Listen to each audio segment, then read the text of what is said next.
Yo, what's good with you? Back in black with another enlisted video. If you guys are new to the channel and you love shooting games just like me, make sure you aim for that like button and shoot that subscribe button as well. It'll help you find better teammates and it will reduce your skill-based matchmaking. Topic of today's video, about an hour from this recording, Enlisted recently finished posting a blog post detailing the future campaign levels that will be included in the titled Burning Sky update. So essentially what I wanted to do was just go over all the information that will be included, and it is a good amount of information, so I won't waste your time too much with this intro. Just wanted to say, if you guys would please feel free to follow me on my socials. That will be Twitter, Instagram, and Twitch. I try to expand myself beyond YouTube as well, but neither here nor there. Let's get into the information. So straight out of the gate, specifically for the Normandy campaign, one of the main things they wanted us to know is that we are getting our hands on some rocket tanks, or I guess one of the sides are getting rocket tanks and the other side is getting a rocket half-track. But neither here nor there for the Americans. We are getting our hands on the Calliope, which is a version of the American M4 Sherman.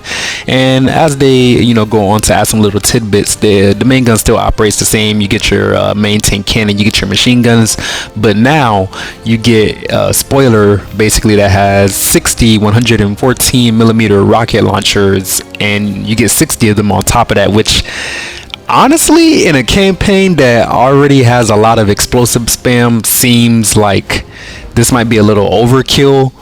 It does kind of seem like a lot, but there are a couple of drawbacks that I am reading here, because for one, the rockets are only going to be good against infantry, but then again, considering that you have to play as infantry and that's kind of the main point of the game, I don't know how much of a balance that is. They also say that the ammunition on the rockets is highly flammable, so you can detonate it by shooting the rockets with a shell, or even if a grenade goes off by it, and that'll basically blow the entire tank up. And yeah, other than that, I mean, I guess the main drawback is that this is going to be coming in a bundle, and that goes for the rocket Sherman and for the rocket half track. Then again, does it even really matter for the half track on the German side, because it's just a half track? You can shoot that with pretty much any explosive and it's gonna blow up. So yeah, it just looks like Germany suffers in this instance, but I guess it is kind of cool that we have rocket vehicles. I guess the question is, do you consider this pay to win since it's going to be in a bundle and you have to pay for it? For players out there who are big fans of the Moscow campaign, you won't necessarily be getting left out as far as the rocket vehicles are concerned, because you guys are getting a T-60 that can shoot the legendary Katyusha rockets off the top of it. Unfortunately, the main drawback is that this vehicle doesn't have any other weapons, so you do kind of want to go in there with some infantry support, and you have to pay with this for enlisted gold as well, so take that as you will. Getting right back into the Normandy news, at level 37 we will be getting access to the AT Gunner level 2. For the Americans, I don't consider it anything too special. We are basically getting the M9 bazooka, which is a more powerful version of the M1 with a rocket with higher velocity and more damage. For the Germans, I think we are getting a pretty substantial upgrade, as we are getting access to the RPZB-43 Offner. Forgive me, I don't really know how to say that, but essentially this weapon is in every way better than the Panzerfaust and is basically like the German version of a bazooka, so that's good.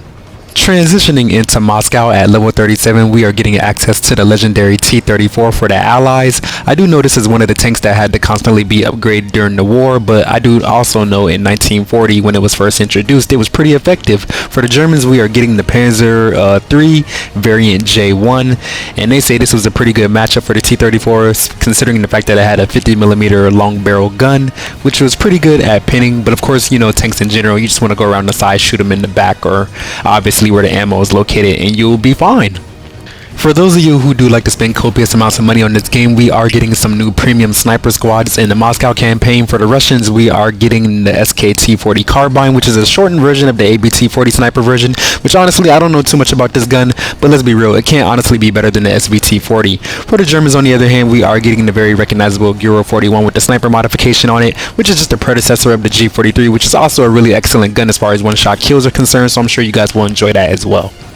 Transitioning into the Battle of Berlin, at level 34 we will be getting the Snipers 3s. For the Allies, we will be getting the AVS-36, which is said to be more of like a mid-range kind of sniper rifle instead of somebody who likes to sit way in the back, because the damage on this gun in particular does not have really good damage output when you're in long-range engagements. I would know, you guys can see in the gameplay because I'll use it a little bit later, but they do say this gun is very versatile considering you can switch it to fully automatic to empty out those 15 round magazines magazines in a couple of seconds. So if you want like a mid-range weapon with a little bit of a scope so you can pinpoint those shots better for one-shot kills, and then switch to automatic when you can clear somebody out in like a room or something like that, feel free to use that. In the Battle of Berlin, I play Axis, so me in particular, I'm very much so looking forward to this gun. But for the Germans at level 34, we are getting access to the STG-44 with the sniper scope on it. Of course, it's a STG. It's pretty much one of the best weapons of World War II, and we get a 4x scope with it, and a 30-round magazine with very smooth, predictable recoil and moderate damage. Of course, you won't be one-shotting like the AVS, but of course, the higher magazine will make up for it. Staying the course in Berlin at level 35, we will be getting the Max Power T-34, which is basically just an upgraded version that had a 122mm gun, if I'm not mistaken. So basically, it was equipped to take on any of the German tanks, and it's going to need it because the Germans, on the other hand, are getting the King Tiger, which is basically... it's a Tiger. Like, do I really even need to say anything? If you know anything about World War II, you know that Tiger tanks are very notorious and very feared because they have super thick armor and pretty much, you know, perfect 88mm cannon on the front. So you're pretty much going to be able to take on anything that you encounter in the battlefield once you unlock this tank.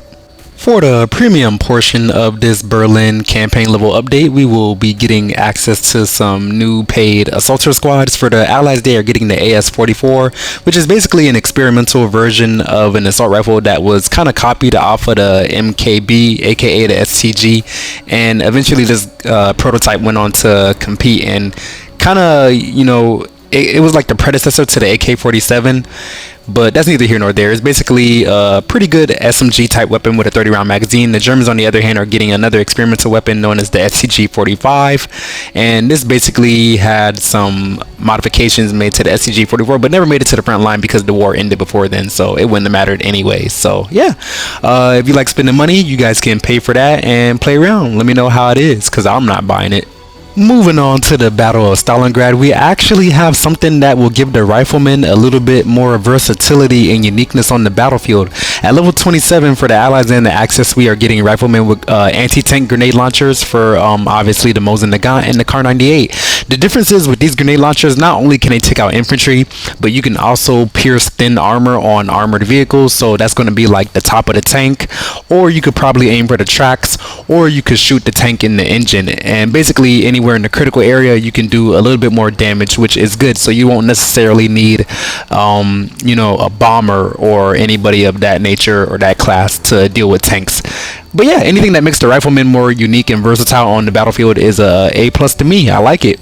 At level 28 for the Allies in Stalingrad, we will be getting access to the T-34, which I already said what I had to say about the T-34 in the Moscow part of the video, so just rewind if you missed any of that. But the Germans, on the other hand, will be getting the famous Stug 3F, which was basically their answer to the T-34 at the time of the war. It has a 75mm gun, which is very impressive. Of course, it's like, it doesn't have much, you know, movement when you're trying to turn a turn, so you basically got to line the tank up to actually shoot the T-34, which, you know, has its disadvantages, but still, as long as you can blow it up, you can't complain, right? As far as premium squads go in the Stalingrad campaign, we are getting some more assaulters, but both of these guns are actually highly sought after and very useful. For the Russians, they will be getting a modified cosmetic version of the PPSH-41. They didn't really change much. They just put like a darker hue on the gun to make it look more like I guess poppy, and I guess it'll look nice basically. But neither here nor there. For the Germans, on the other hand, they will be getting access to the Suomi SMG, which is an amazing gun. If you played Battlefield 5, you will know. But yeah, a fun fact as well, the Finnish actually beat the crap out of the Russians in World War II, so I guess you can use the same gun that they used to do that to them, so that's nice. Unfortunately, it's premium, so you'll have to pay money for it, but this gun is actually worth the money. I feel like, I don't know if I'll buy it or not. Moving into the final stretch of the video here, we do have some updated levels for the Tunisia campaign as well, and let me just say, we did it. We finally did it. They finally added it to the game. The one, the only Tommy gun. Not just any Tommy gun. The real Tommy gun with the 50-round mag on it. Oh my God, finally, bro. I didn't really have a reason to play Tunisia before, but now I feel like I do. I want this gun. This is what I want. It does suck that they put it at such a high level, because 33 is like a lot to grind for, but you know, it is what it is. I mean, if you need a reason to play a campaign, what more do you need than a 50-round magazine gun in World War II? Let's be real. The Italians, on the other hand, are getting another version of the M38 Beretta. Boo, yada yada, tomato, tomato, I don't care, who cares? Anyways, at level 34 for the aviation, we are getting some new planes. I guess the Allies are getting the Spitfire, which very iconic plane, I might add. I'm not much of a plane guy, so I only get in them to drop my bombs, maybe shoot down an enemy plane, and then I suicide and get out and get back on the ground. But I do know for sure that the Spitfire is a very renowned plane in World War II.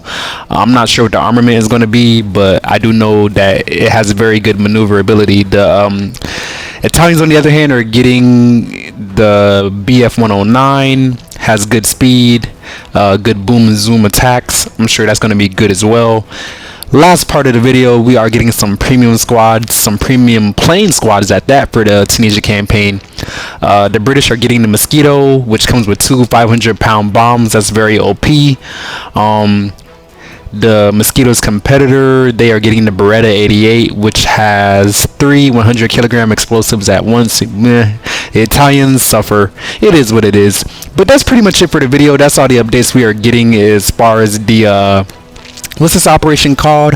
Burning Sky.